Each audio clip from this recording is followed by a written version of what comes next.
So, a lot of you have questions about working in the US, how to start your business, how do you find opportunities here, and especially in the Bay Area. So, I have with me Rabi today, who is a founder. He has an AI based company called EVA Bot, and he's here to share his journey and especially tell you more about the O1 visa. Yes. Hi, Rabi. Thank you so much. Yeah. Can we get a quick intro about what all have you done? Because I know you have businesses in India. You had Yeah. a business in India. So, Yeah. how So I had a startup in India in like 2011. Then we sold off that startup in 2015, 2016. In 2016, I first came with my first startup to explore on business visa.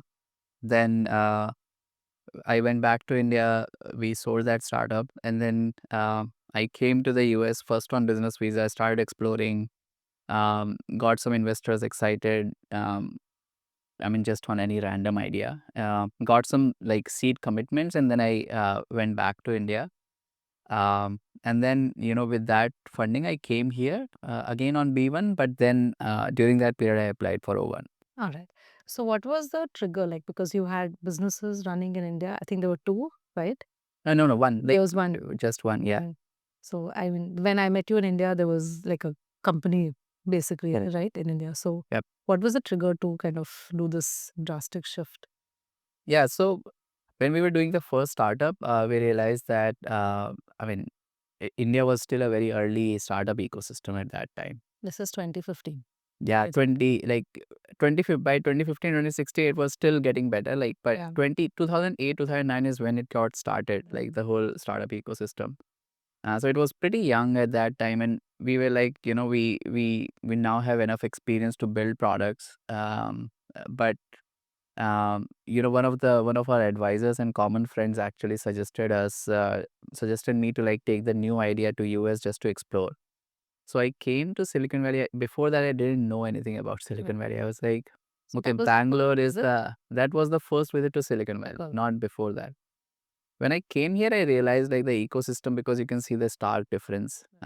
Even in like common people, when you talk to, they are much more open to listening to new ideas. Everyone is here, everyone, including like maybe someone who is, who you're renting your home from, like all of these people are aware of technologies and stuff, right? Like they know why people come to Silicon Valley. So there is a lot of openness in terms of listening to you and listening to your ideas. And that got me very excited that this Okay. ecosystem is kind of very different from what Yeah. I saw in India. Much more receptive to Yeah. new You ideas. could feel that, this is like a much more mature ecosystem versus what we had in India. So you came on B1, you stayed for 6 months, wherein you figured out what all you could build here. Yeah. And then you went back, and when you came back, you formally started the O1. So, So when I came back again, like I spent 5 months, and I actually spent 6 months applied for B1 extension. extension, right? But in during that period, I figured out, the process for O1, and then, applied for O1 and getting it. And that took some time. That's why I applied for extension. Okay. Then I went back to India. So, what exactly is a O1 visa? How do you define that? Because there's so much of Yeah. confusion around it. And the term that they say, it's like extraordinary alien. Yes, yeah. That's the official term, right? Extraordinary. Yeah. So what they're basically looking for is, you are like not really, extraordinary is like a very hard word, but it's more like, it was built originally for people who were like very talented, like physicists and, sports people from around Yeah. the world to come to US and easily able to do what they want to do. So they started with, I think, science and sports, all of that, and then later on they also added business to this. So business is more like you're basically have shown extraordinary ability in business, To but build a business, create yeah, jobs. yeah. But in reality, it's more like you're basically, if not top 1%, at least top 5 to 10% of the people applying. Okay. So it's not very hard, but also. Uh, you cannot, I would say that it's hard to cheat, because again, like they look for, talent in a specific field, so you should at least be talented in that field. And can one start O1 from India, the process? Or do you have to I be in think the US to O1 start? O1 first of all, O1 needs to be if you are applying for business, then it needs to be sponsored by a company. Okay. either it's your company or whatever company you're working for. So that means it can be applied from India, but yeah, you can apply it from India. The only thing is you need a lawyer, and the lawyer must be in the US, right? So Okay. So what do they look for? Like the documentation you must have submitted, like proof of your work, yeah, your achievements, right? correct. So what is the main thing? Like what would you say the top three things they're looking for in open application? So these days, you might have a lot of people are applying for O1 and EB1As mostly because they other like categories getting harder. And everyone thinks that you can just get some recommendation letter and that they are easy and it's like, but Yeah. what they will actually look for is like things that very hard to cheat on. For example, uh, getting, so for example, if you say that one of the criteria is I judged other startups, right? For example, other businesses. So judging is one of the criteria, right? But what they will look for that you actually did judging at a very prestigious either institution or a company, and you have a signed letterhead from that company saying that you not only judged but something about your character also.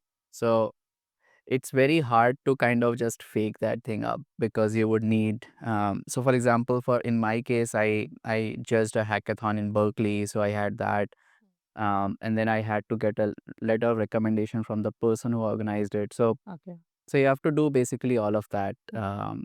So it's not straightforward recommendation. It's more like there are 8 criteria, out of which you have to fulfill at least 3. Three. Okay. And then in all of the 3, lawyers can tell you what would be the best Best proof. for your profile. Yeah, best for Okay. you as a proof also. Yeah. Okay. Got it.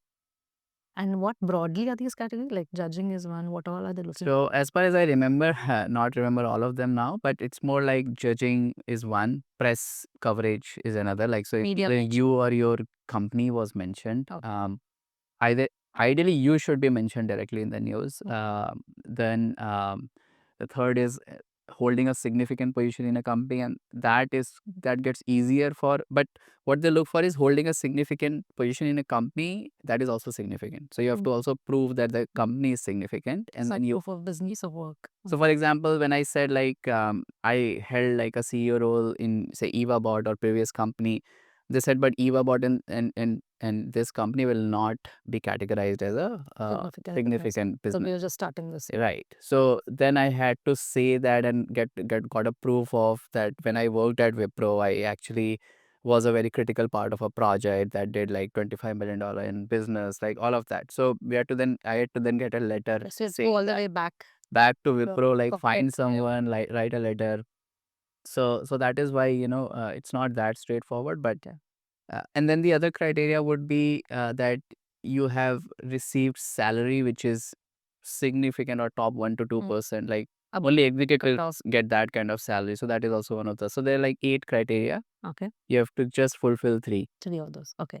So the overall the process is you need to have a company incorporated here or a company which is sponsoring you. Yeah. You need to get a good lawyer. Yeah. You need to assess your profile, select the criteria, and then submit the documentation, the proof. Yeah. And what's a typical processing time for a oven? Like, So Owen, the good thing is you can do premium processing. So by the way, if you have all the documents ready, within 14 days you can get your Owen. That's what I did. that's really quick, right? Yeah. The only challenge is so they have the when you do premium processing, they have to reply within 14 days, but that doesn't mean you'll get it. Yeah, of course. If So you accepted, yeah, 14 if days, yeah. they don't reject it, they will give you RFEs, which is request for more evidence. Right. So they'll keep giving RFEs Just a until you. loop. Yeah, it's a loop. Loop. Yeah. There's no like you don't know what's going to happen to that. Yeah. Okay, got it. So you got your oven, you came here. How was your experience of actually building the business? I think now it's been what, 5 Yeah, years? 5 years. more than 5. So how has this journey been if you were to like summarize? Did it meet your expectations or Yeah. So after getting Owen, other things get easier, like all the other things, including raising money, staying here, getting a salary, all of that. Right. The only hard part about Owen is your spouse cannot work. So yeah. so that is one thing you should know. So that you can only do once you convert Owen into an EB1A, which is the green card process. But you can say like at least 2 to 3 times harder than Owen with the same criteria. The criteria doesn't change, but they are looking for more proof. And then what did you do on O1? Like, does the company still can employ you and employ more people? Like, they will look at all of this company funding. this is for Owen to green card. Yeah, if you want to change. Okay. So we did all of this process within the 5 years, but like yeah, it took yeah, in the first, for example, the first application we did for EB1A, it was rejected. The RFE we got was so bad that we said like we'll not apply right now. So then we waited 1 year, got all more proofs of work, and then we applied with another lawyer. That then also we got one RFE, and then both me and my other co-founder, we both got one RFEs, and then we reapplied and got it. So That's the green card. that's the green. That's Okay. the process from O1 to EB1A. So it's normal to get RFEs because that's something scares a lot of people. With O1, if you get an RFE, that's pretty bad, because O1s, if they generally don't give RFEs if Okay. everything looks good. Okay. So if they are giving RFE on O1, that means there is something seriously bad, and Got it might be hard. Application is weak, basically. Yeah, it might be hard. So the questions we get is basically from students who are already having a startup in India and who are looking to kind of scale it up to the US, or people who are doing both. They have a job and they're running a business, or people working in startups who are looking to move. Yeah. So which I think was the background you came from, right? Yeah. So if you are looking for O1, it's a very good option. I already told you like the challenges with O1, including your spouse can't work. See, the thing is, you can just go online, look at the 8 criterias, and you will feel that okay, I can do these 3-4 things, right?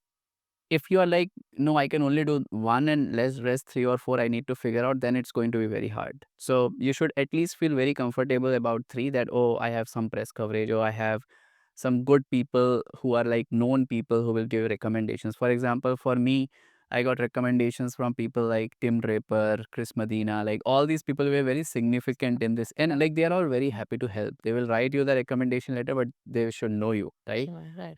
So if you have that, I had that. So when I looked at the criteria, I was like, okay, this is hard but doable, right? And then you have to put at least 3-4 months of work Right. in getting all the documents, working with a lawyer. And then once you apply, it should be pretty fast to know whether you will get it or not. If not, then depending upon the RFE, suppose you applied for 3, got RFE on 1, then you can feel comfortable that you will do it. Yeah. But if you applied for 3, you get RFE on 3, then you know that, it's like I should work on it first and then Right. get back. Yeah. So one last quick question. I think a lawyer is a very important part. How did you find a good one, or how does one know that, okay, this is a good lawyer? So the first one we applied O1 with her. And because O1 is easier than EB1A, we were able to get it. When we applied green card with her, she was not able to deliver because, again, EB1 is more hard work. So we went with like one of the top lawyers that even Y Combinator recommends, Peter Roberts. So it's basically by recommendation, like you looked for people who had worked with them, and that's the way to go. Correct. All right, thank you so much. Okay, thank you. I really hope that this helps you. And in case people want to contact you, what's the best way to reach? You can reach me on LinkedIn, LinkedIn. Rabi Gupta. Yeah. So we'll leave the LinkedIn link in the description box, and you can ask him more questions. Excellent. Thank you. No, thank you.